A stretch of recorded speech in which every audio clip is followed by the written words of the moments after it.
What a big victory for the Raptors to get as their first home victory.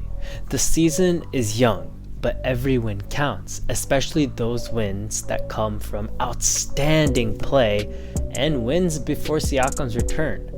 There is so much to love about how this team performed last night, but I'm gonna start with the man that I had the utmost confidence in, Fred VanVleet. He struggled in the first 4 games. In fact, he was dog shit from 3. So many people counted out Fred, and I saw in the forums that they wanted Fred gone for Ben Simmons, but I kept saying in my videos, he will get it together and he will have a game where you could honestly mistake him for Steph Curry. And this was that game. Fred was hot and he dropped 26 points, 10 rebounds, 6 assists while shooting 7 for 18 from the field and 6 for goddamn 7 from downtown. He was absolutely feeling his shooting stroke last night and was making shots we have seen him make throughout his entire career. More importantly, he completely closed out the Pacers when they started to make their desperate final run down the stretch by hitting some sweet mid-range jumpers and some threes. Honestly, it always makes me wonder how much of a force Fred would be if he was just a few inches taller.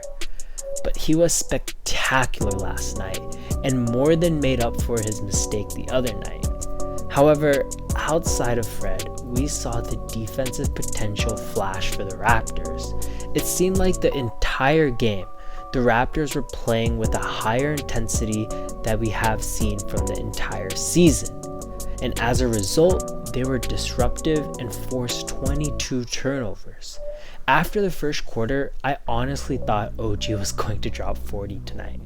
He was scorching hot and dropped 16 points all in the first, and he did it while being super efficient. More importantly, he was scoring points by just playing his game and not forcing anything. Regardless, he was just as impressive on the defensive end, generating 5 steals. He was so good at just poking the ball loose when his matchup would try to drive in, and the amount of havoc allowed his team to go on their fast break offense, and this time around, they were much better at finishing near the rim. Speaking of finishing around the rim, let's talk about the man who is probably leading the Rookie of the Year race in Scottie Barnes. Dude was a monster in this game, putting up a near triple-double stat line of 18 points, 7 rebounds, and 7 assists, and 2 blocks while shooting 10 for 18 from the field. We have known that Scottie is a very raw player, and in fact, it has been drilled into our heads ever since the moment he was drafted. But god damn, his touch around the rim is so good. What is so great about a player who finished close to the rim? But when you watch him play, it is like the ball is an extension of his body and he's able to use any angle from any spot to get the ball into the hoop. There is nothing wild or panic. It is just calm, smooth, and calculated. It is minuscule, but you can see him get better and better as a passer and as a point guard. There are a few plays here and there where you just see it and can't help but be impressed. The play that impressed me was when Scottie was dribbling up the court and instantly saw that Precious had inside leverage on his man. So Scottie flipped the ball up and hit Precious with pinpoint accuracy right into his hands.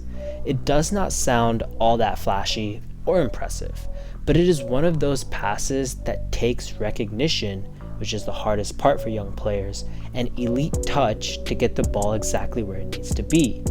The scary part is that as he gets better at understanding the game and how to navigate it like Draymond does, the scarier this offense will become, and with all of the weapons that are around him. I also want to give a big shout out to Gary Trent Jr. His shot was off tonight, but man is his defense so good. He had 5 steals in this game and was such a difference maker in this game on that end of the floor. With all the starters performing the way they should be, the biggest surprise from this game was Delano Banton. Both the fact that he played really well and the fact that he replaced Dragic on his rest night.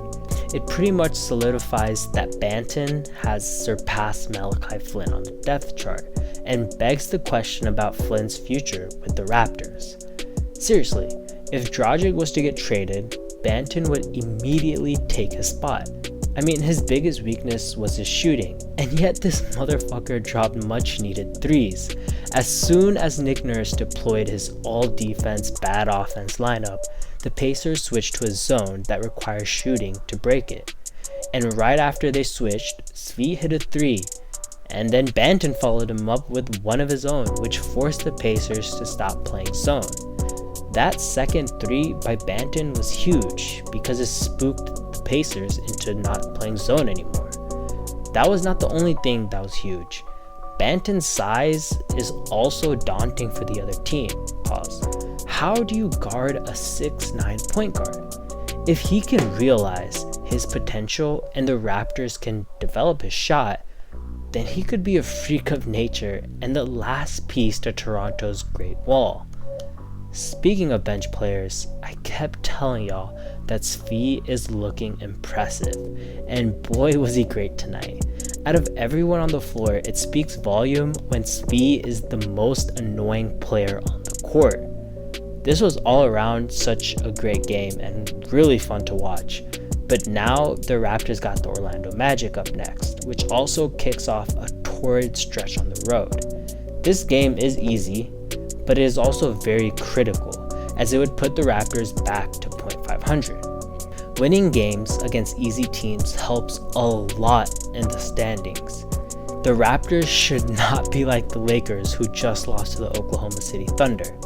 It should be a fun one, and I cannot wait to see Scottie Barnes play again.